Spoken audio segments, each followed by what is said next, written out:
Más de 110 millones de rusos van mañana a las urnas para elegir a los 450 diputados que integrarán la Duma estatal. Sin embargo, las últimas encuestas señalan que hay poco interés por parte de la población en estas elecciones.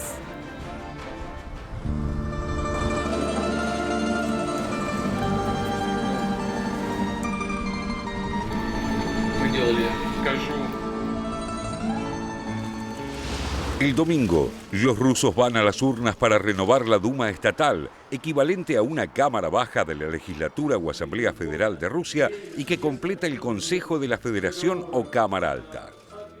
Se eligen 450 diputados por un término de 5 años.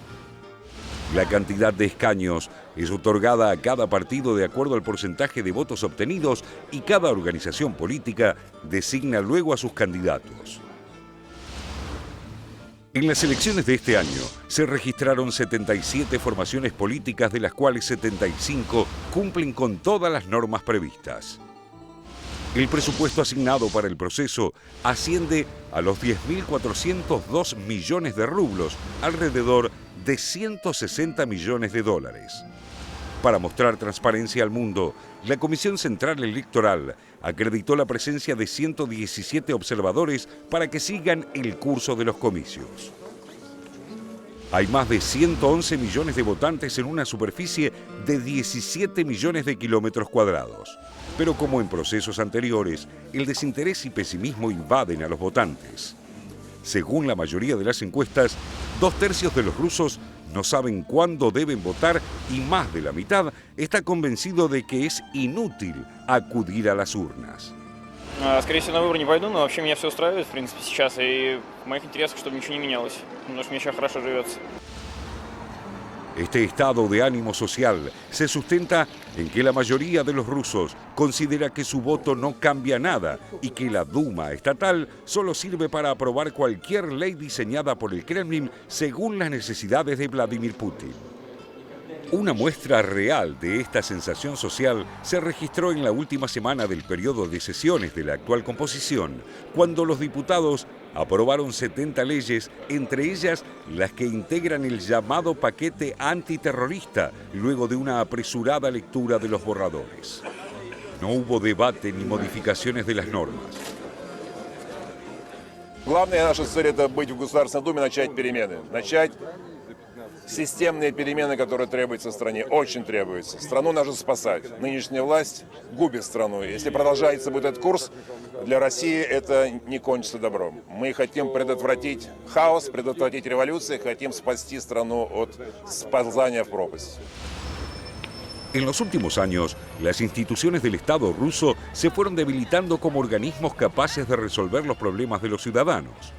Los sectores y personalidades que enfrentan dificultades de cualquier índole buscan llegar al presidente Putin para hallar soluciones y descartan cualquier organización política estatal que esté en el medio. Los ciudadanos se quejan por la caída del nivel de vida, la suba de precios en medicamentos, alimentos y las tarifas de los servicios públicos. Pero no culpan a Putin por nada de esto, sino que acusan a la administración del Estado, dejando afuera al líder y otorgándole un rol arbitral en la solución de los problemas. Пойду. Думаю, что они должны быть честными, справедливыми. Пойдем. Пойдем, будем участвовать в выборах всей семьей. Además, las anteriores elecciones de la Duma estuvieron cargadas de denuncias de fraude y motivaron una fuerte convocatoria de la oposición a boicotear los comicios.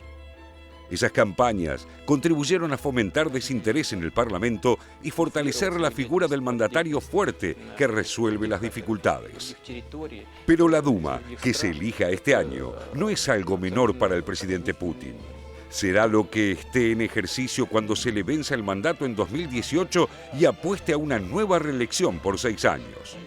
Права и свободы человека и гражданина. Anteriormente, fue presidente durante 2 mandatos consecutivos de 4 años entre 2000 y 2008, antes de una modificación constitucional que extendió el periodo a 6 años. Во-первых, люди у нас, даже если в деталях какой-то проблемы не знают, они часто сердцем чувствуют, вот где правда, а где ложь. где пустые обещания, а где желание, реальное желание и стремление конкретного человека, в данном случае депутата будущего, изменить ситуацию к лучшему, решить реально ту или иную проблему. Это люди сразу улавливают. Фальшь не проходит никогда. Motivado en esta proyección política de futuro y con la intención de evitar el golpe que puede propinarle a los planes de Putin un revés electoral basado en una escasa participación de votantes, el Kremlin ejerce mayor presión sobre sus opositores. Hace pocos días, el Ministerio de Justicia ruso informó que agregó en la lista de agente extranjero al Levada Center, una encuestadora independiente que había publicado en agosto un relevamiento que indica una caída del apoyo al partido oficialista Rusia Unida. Además, acusó al grupo de estar financiado por los Estados Unidos y advirtió que podría prohibir su actividad.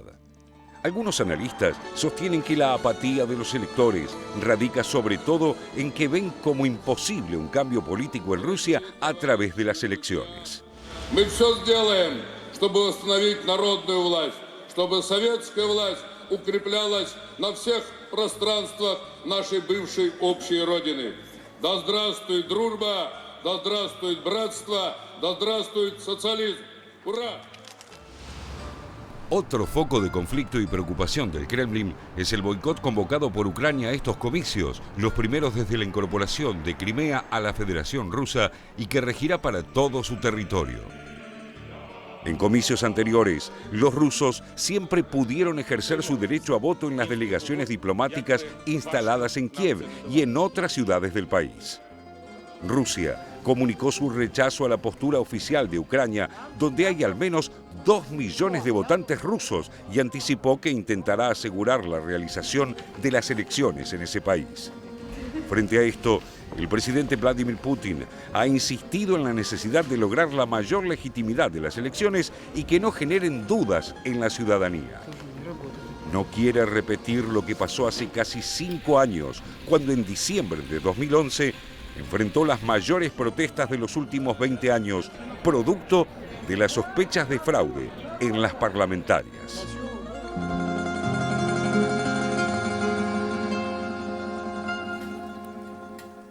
Muy bueno el informe, completísimo, y ahí veíamos cuál es la fecha a la que está atenta el presidente Vladimir Putin, que es 2018. Por supuesto, necesita mañana renovar lo que significa tener el poder en la Cámara Baja, en la Duma, porque lo que necesita es tener esa mayoría, o conservarla, es más, podría llegar a incrementarla, y ahora vamos a ver por qué. Pero ¿qué necesita? Necesita volver a ganar en el 2018 para volver a quedarse 2 periodos más, que es lo que pretende, y es lo que parece que nadie está dispuesto a conceder otra cosa, porque me refiero en cuanto a lo que es la votación, en cuanto a lo que es la gente. Las encuestas siguen diciendo que podrían mañana ganar tranquilamente. No es lo mismo que lo que fue hace 5 años. Y también es cierto que no es lo mismo este gobierno, no es lo mismo este Vladimir Putin con el bloqueo, con las sanciones, con Internet llevando, digamos, control de todas las cuestiones. No es lo mismo que lo que era antes, al punto que quien está a la cabeza, digamos, del control de las elecciones es Ela Panfilova, que es una gran y muy conocida militante de los derechos humanos en Rusia. Hubiera sido impensado 5 años atrás, 10 años atrás no hablemos, que Vladimir Putin convoque a una militante de los derechos humanos a liderar el control de las elecciones. Y quien lo dice escribió un libro que se llama Rusos, que recomiendo especialmente, sobre todo para conocer la realidad de Rusia y la realidad de Vladimir Putin. Hay un centro que se llama Levada en Rusia, y este centro es un centro de una consultora, es decir, que arroja los resultados electorales. Prima en Rusia, en cierto modo, lo que es matar al mensajero. ¿Por qué? Porque este centro le ha dado menos votos de los que el gobierno preveía, entonces por eso ha habido una suerte de amedrentamiento en los últimos días. Los rusos van a estrenar sistema. Es un sistema por el cual antes se votaba en la lista completa, la lista sábana, por llamarlo de algún modo, y hoy pueden elegir diputados, es decir, pueden elegir algunos diputados. Se vota en 145 países también, entre ellos Ucrania, y esta es una realidad. Petro Poroshenko, el presidente, ha dicho que no quiere reconocer lo que se celebra en Crimea, Sebastopol en este caso, pero la realidad es que también fuera de Rusia no se conoce bien el sistema, y ahí está también la incertidumbre. qué será lo que ocurra fuera del país una vez que se haga el recuento de los votos, que por cierto será largo, será hasta mañana bien tarde. Esta es una realidad, o para nosotros sería el lunes por la mañana. De los 450 escaños, en este momento, y con el 49% de los votos hace 5 años, Rusia Unida, el partido del presidente Putin, ganó con el 49%, 238 escaños. Se supone que tiene que mantener esos escaños o incluso incrementarlos. Con 266 tendría la mayoría absoluta. Ahora bien, hay aliados. Veíamos a Zyuganov, el líder del Partido Comunista ruso, que junto con otros partidos de la oposición forman parte como de una oposición amigable o sistémica, que podríamos llamar. Y después está la otra oposición, que es aquella que anda por el mundo diciendo que Putin es el Big Brother, que Putin es el demonio. Y entre ellos está, por ejemplo, Mikhail Jodorkovsky, quien fue alguna vez el hombre más rico de Rusia, quien estuvo preso 10 años, era el titular de la petrolera Yukos, de la que se había, digamos, hecho dueño luego del gobierno de Yeltsin, cuando se privatizaron los bienes del Estado ruso. Jodorkovsky es 10 años más joven que Putin, tiene 53 años, Putin tiene 63. Y es como la némesis de Putin, es decir, es la sombra que lo persigue. En su momento fue, digamos, estos 10 años en los que estuvo preso, el mundo entero estaba detrás de qué pasaba con Jodorkovsky, que siempre apoya partidos de oposición, partidos liberales de oposición. Él no puede presentarse y, de hecho, él tiene una causa por asesinato también, pero sí hay gente a la que él apoya y que es como la gran figura emergente de oposición, si bien no hay una figura que pueda contrarrestarse al presidente Putin. Pero, Inde, sí hay un radical libre que es Medvedev, ¿Sí? que fue presidente cuando Putin ocupó... ¿Por qué decís un radical libre? Porque, en cierto modo, por supuesto lo apoya, sí, pero con matices. Es decir, hay matices dentro de su programa de gobierno que, si lo comparás con el de Putin... Es el policía bueno. Ahí está. Bueno, eso es Tenés bueno, un policía es bueno malo saberlo. y un policía bueno. Eso es bueno saberlo. Fueron fórmulas, digamos, en su momento se intercambiaron porque cuando Putin dejó la segunda presidencia, Medvedev ganó la presidencia y él fue de primer ministro. Bueno, pero era el hombre fuerte Putin, o sea, hay que Sigue ver si siendo. Putin no se presenta en 2018, ¿a dónde se recicla Putin? Olvídate. ¿Bajo qué figura? Olvídense. Yo te traje unos números Sí, igual pero perdón, para olvídense, aportar al Putin informe. se recontrapresenta, por favor. Ah, bueno. Pero a ver, veamos los números. Tendrá que ir de casa, de buzo, ¿viste? No, que es no, como va a un ir y va a galán. ganar. No. Mira, por lo que vas a decir ahora, sí, creo que va a ir y va a ganar. ¿Vos decís? Sí. Porque es un galán. No, por cierta cosa que tiene que ver con eso que me comentaste del desinterés. No, bueno, a ver. Por un lado, hay cosas que son muy particulares de la política rusa. Hoy la periodista Pilar Bonet en España publica una nota muy interesante, enganchada en las elecciones, que dice que el 70% de los rusos dice que el país está en un rumbo que debe mantenerse. Cosa que, ¿dónde están los críticos aquí a Putin? Yo creo, y todo el mundo vio, que la anexión de Crimea al territorio ruso generó sanciones y gran escándalo internacional, problemas con los Estados Unidos sobre todo y con Occidente, pero en Rusia le generó un apoyo y una simpatía importante por cuestiones nacionalistas. Obvio. Ahora bien, ¿en qué los jóvenes se parecen al fenómeno occidental? A mi entender, mira, la encuesta que publica Pilar Bonet, y que es bastante prestigiosa, la consultora que ella hace alusión, dice que el 46% de los jóvenes entre 18 y 24 años hablan primero de hombres y mujeres, eso es decir, del amor, del levante, de los romances, el 33% de trabajo, el 31% de autos y tecnología. Los deportes ocupan un 28% de los diálogos, la moda 26%, precios y bienes 24% y la política solo el 6%. Bueno, ¿ves por qué te digo que va a volver a ganar? O sea, hay algo en donde no la necesita... anestesia o donde no necesita mucho trabajo. Y claro. además algo en donde ya no necesita recurrir a falsificar nada. Y es muy interesante, algo que leía hoy, que decían que para el Kremlin la política, digamos, es manipular sí, fraude no. Manipular sí. ¿Qué significa manipular? Que la oposición no amiga, digamos, sí, no tiene espacio en la televisión, no tiene plata. Está muy díscola, digamos. No tiene plata para... La oposición díscola, exactamente. No tiene plata para la campaña, no aparece, no está... En Rusia el 90% de la gente se informa por la televisión todavía hoy. Y si no estás en la televisión, no estás. No es casual la fecha que se eligieron para las elecciones. Normalmente las elecciones son en diciembre y, sin embargo, se eligió ahora porque todavía la gente está terminando algunas cuestiones del veranito. Vuelven de las dachas. Vuelven de sus dachas o todavía están en el campo terminando algunas cuestiones que tienen que ver con el trabajo propio del campo. Y bueno, las elecciones, me olvidé, no fui a votar. O sea, ese tipo de cuestiones, ahí están. Ahora, fuera del aire hablábamos de los números, de la economía y del desastre que podría ser y no es. Claro, tal cual, porque viene piloteando una situación económica bastante delicada. Rusia, no solo por las sanciones, por las restricciones que tuvo para seguir comerciando con Europa, sino por el precio del petróleo. Del precio del petróleo dependía prácticamente el 50% del presupuesto de Rusia, de un país del tamaño de Rusia. ¿Vos te imaginás lo que significa esto con una caída a la tercera parte del precio del petróleo, de 120 a 40 dólares? Y sin embargo la piloteó. Es cierto, tiene algunas consecuencias de la crisis.